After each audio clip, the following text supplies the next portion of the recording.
On September 25, 2025, inside the marble walls of the United Nations in New York, history teetered on a knife's edge.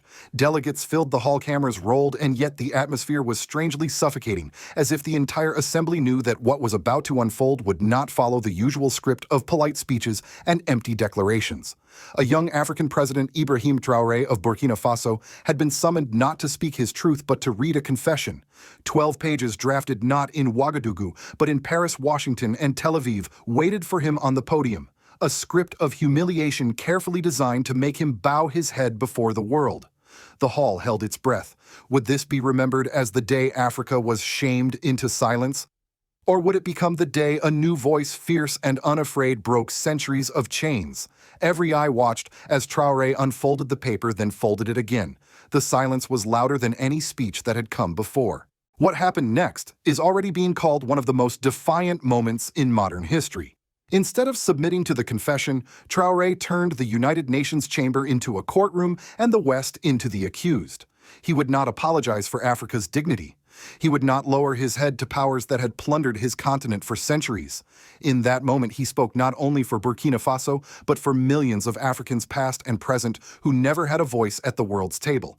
But what exactly did he say? Why did the UN itself choose not to publish his words? And why are Africans across the globe calling it the most courageous speech since the age of decolonization? If you believe that the truth must outlast the headlines, stay with us.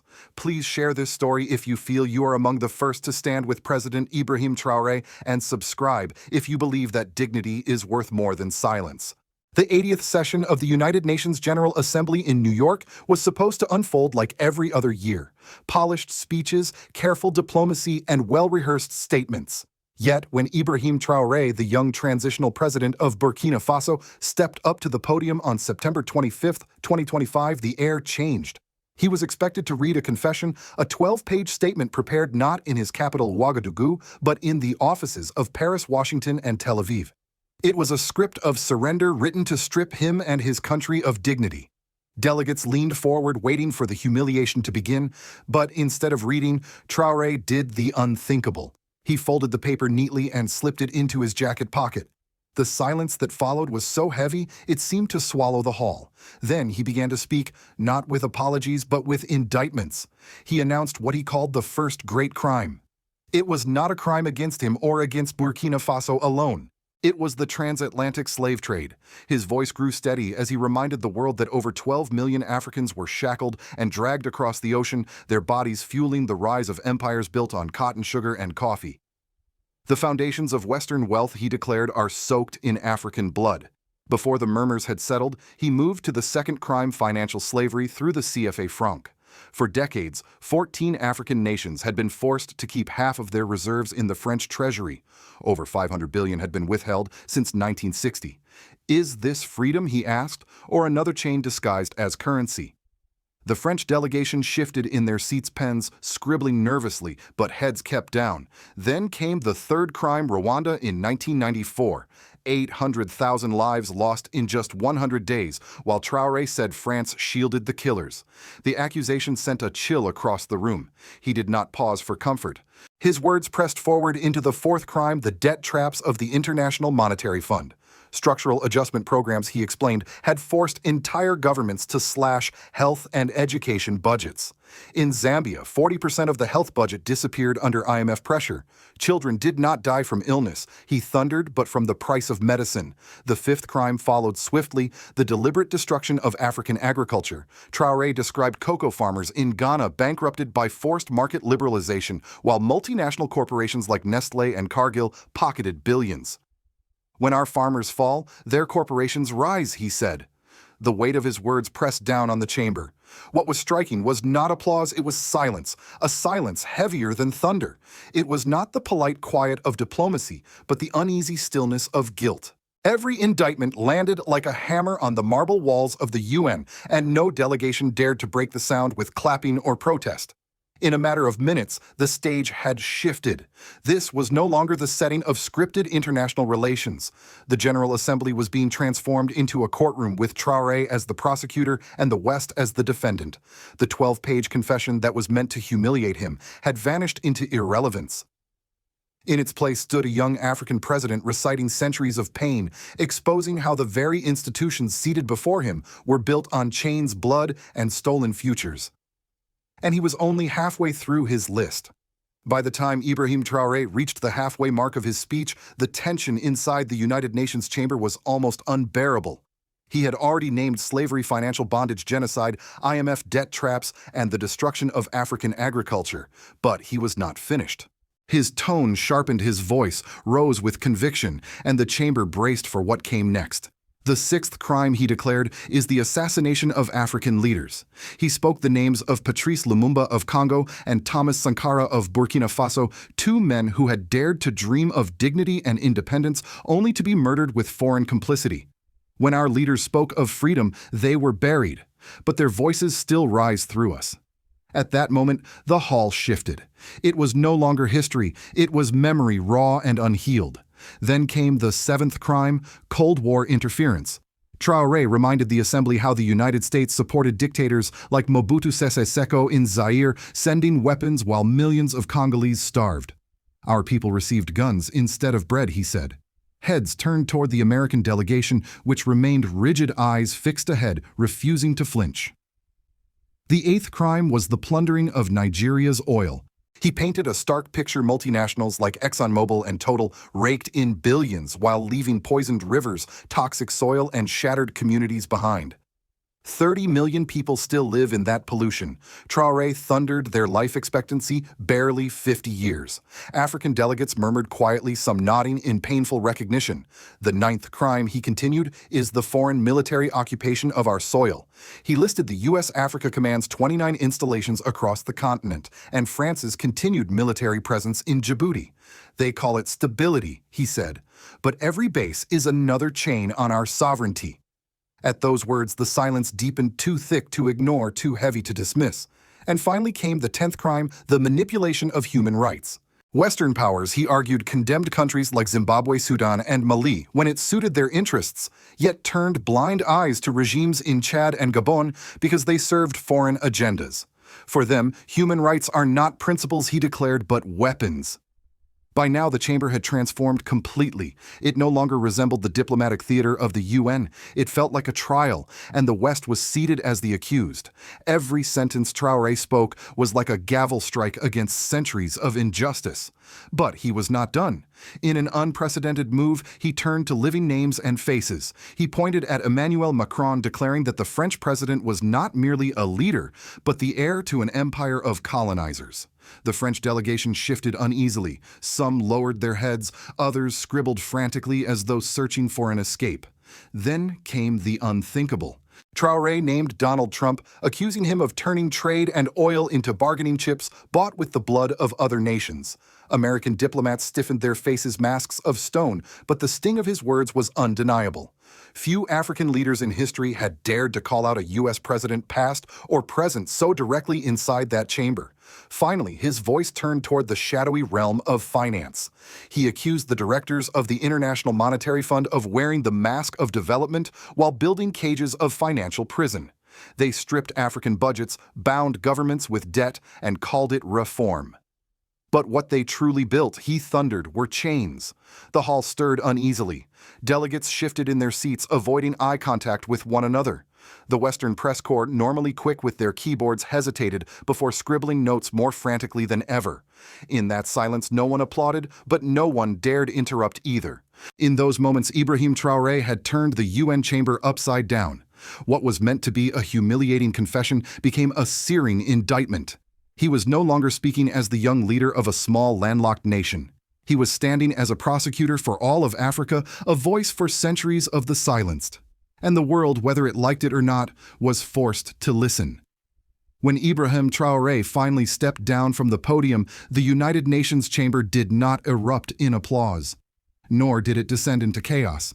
Instead, it sank into a silence so heavy it was almost unbearable. For decades, world leaders had filled that room with polite condemnations, cautious words, and rehearsed gestures. But what Traoré had delivered was something no one dared to anticipate, a 10-count indictment against the West, punctuated by names and accusations that could not be ignored. The UN itself tried to smother the fire. Officials quietly announced that the speech would not be entered into the official record, citing procedural irregularities. It was an attempt to erase what had just been spoken, to pretend that history could be rewritten by paperwork. But history once spoken aloud has a way of slipping through every crack. Within hours, the full transcript leaked online, and once it reached the digital bloodstream, there was no stopping it. Across Africa, the reaction was electric. In Nairobi, Lagos, Dakar, and Johannesburg, clips of Traoré's words spread like wildfire across social media. His line, "We ask for no pity. We demand justice," was repeated in multiple languages, painted on walls, shared on placards, and echoed in chants. Hashtags tied to Burkina Faso trended globally. For millions of Africans, this was not just another speech. It was vindication, a moment they had waited generations to witness. The diaspora responded with equal intensity. In Paris and London, young Africans marched through the streets holding signs that read, "Traoré speaks for us." In New York and Washington, African-American leaders invoked his words as a mirror of their own civil rights struggle. Churches in Detroit, Atlanta, and Chicago referenced his defiance in Sunday sermons, framing it as part of a broader moral awakening. Suddenly, a small landlocked nation in West Africa had ignited a wave of solidarity that crossed oceans and continents. But the reaction was not only emotional, it was political. In Washington, think tanks scrambled to assess the fallout. Analysts warned that Traoré's accusations could undermine America's influence across Africa, inspiring other leaders to follow his path of defiance. Congressional staffers noted with unease that he had named Donald Trump directly, a move that would not go unanswered in U.S. political circles. The State Department avoided direct confrontation, issuing only a vague statement about America's commitment to partnership with Africa. Yet behind closed doors, the concern was clear: the precedent had been set. European capitals were no less unsettled. Diplomats from Paris bristled at being called heirs to colonialism. Policy advisors in Brussels whispered about the danger of an African contagion, a ripple effect where other leaders might begin to call out Europe's historical and financial stranglehold. Even in London, commentators were forced to admit that the young president's words had exposed uncomfortable truths. Back in Burkina Faso, the effect was transformative. Traoré was no longer viewed merely as a transitional leader guiding a fragile nation. He had become something larger, a symbol of defiance, a living heir to Thomas Sankara, and a torchbearer for African sovereignty. Photographs of him leaving the UN hall clutching the folded confession like a case file of Western crimes flooded newspapers and social media. The image itself became iconic, compared by some to Nelson Mandela raising a fist or Kwame Nkrumah declaring independence. What was meant to humiliate Burkina Faso had instead elevated it to the center of a global conversation. A country once dismissed as poor and powerless now stood as the unlikely epicenter of a debate about justice, sovereignty, and the future of the international order. And for millions of Africans watching around the world, the lesson was undeniable. Even the smallest nations could turn the tables on the most powerful empires. In the United States, reactions to Ibrahim Traoré's speech came swiftly and divided the nation. Major newspapers like the New York Times and the Washington Post treated the address with caution. Some framed it as rhetorical theater, the fiery language of a populist soldier turned leader. Others, however, noted the gravity of his historical claims, the slave trade, the CFA franc IMF policies, and admitted that dismissing them would mean ignoring truths etched in the very foundations of global wealth. Cable news was no less divided. On conservative networks, commentators branded Traoré reckless, warning that he was turning Africa into a theater of defiance against the West. Some even suggested that Burkina Faso was drifting into the orbit of Moscow and Beijing. On more progressive platforms, however, hosts leaned into the moral force of his words, asking openly, is this young African leader reshaping the conversation of our time? The debates revealed an uncomfortable fact. America, a nation born from rebellion against empire, was now being cast in the role of the empire itself. Among the American public, particularly older generations, the speech stirred mixed emotions. Those who had lived through the Cold War recognized the familiar cadence of a world divided into blocs and accusations. For some, Traoré's words sparked discomfort. Was America, once hailed as a champion of liberty, now perceived as an oppressor? For others, his courage commanded a reluctant respect. At the very least, he had spoken truth as he saw it, without fear, without compromise. The African-American community, however, reacted with visible energy. In churches across Atlanta, Detroit, and Chicago, pastors quoted Traoré's call for justice, weaving it into sermons about dignity and liberation. Radio hosts in New York and Los Angeles compared his defiance to the words of Malcolm X and Martin Luther King Jr., framing him as part of a global struggle for equality. For many, the young president's voice resonated as both African and universal, linking the unfinished struggles of the past to the urgent demands of the present. Beyond America, the ripples spread quickly. In Latin America, activists in Brazil, Colombia, and Venezuela seized on Traoré's indictment of debt and resource theft, drawing parallels to their own experiences with foreign interference. In Asia, commentators hailed the speech as another sign of a multipolar order taking shape, an era where smaller nations dared to speak on equal terms with great powers. Even in Europe, among marginalized immigrant communities, Traoré's words were embraced as proof that truth could not be silenced, no matter how uncomfortable it was for those in power. What startled policymakers in the West was not simply the content of the speech, but its resonance. A leader from a small, landlocked African country had not only defied the stage of the UN, but had managed to ignite conversations in Washington, Rio de Janeiro, Delhi, and Paris. The fear was no longer just about Burkina Faso, it was about the precedent. If Ouagadougou could raise its voice without apology, what would stop Bamako, Niamey, or Kinshasa from doing the same? For the first time in decades, the monopoly of Western moral authority at the United Nations was shaken. And whether one saw Traoré as reckless or visionary, the fact remained: his voice had crossed borders, and the world was forced to listen. The story of September 25, 2025 will not fade easily. What was meant to be a carefully staged confession turned into a thunderclap of defiance. In Ibrahim Traoré's hands, the 12-page script of humiliation became a living record of Western crimes, folded, pocketed, and replaced by his own voice. From that day forward, he ceased to be seen merely as the president of Burkina Faso. He became a symbol, a reminder that even the smallest nations can confront the mightiest powers when dignity outweighs fear. But the meaning of that moment is larger than one man or one country. It forces us to ask, what does true freedom require? Too often, the world treats history's wounds as distant, as if slavery, colonization, or financial exploitation were closed chapters. Traoré shattered that illusion. He reminded the world that memory lives on, and without truth there can be no justice. His words exposed not only the chains of the past, but the cages of the present: debt, foreign bases, resource theft, and double standards in human rights. For Africa, his defiance is a rallying cry. It is a call to unity, to reclaim sovereignty, and to speak with one voice on the world stage. For the West, it is a mirror reflecting centuries of exploitation that polite diplomacy can no longer conceal. And for all of us, whether in America, Europe, Asia, or Latin America, it is a challenge. Are we content to remain subjects of circumstance, or will we dare to be authors of our destiny? For American audiences especially, the question strikes close to home. Do you think that President Ibrahim Traoré's national reform strategies are truly effective yet? Can we continue to trust him as the symbol of Africa's renewal, or should another take up the torch? These are not distant questions. They are part of a global reckoning with power, dignity, and justice. And so I leave you with his words. We did not ask permission to be free. We stood up to claim it. That challenge is not just for Africa. It is for all who still believe in the dignity of humanity. If this story resonates with you, please share it. Let the world know that you were among the first to stand with Ibrahim Traoré.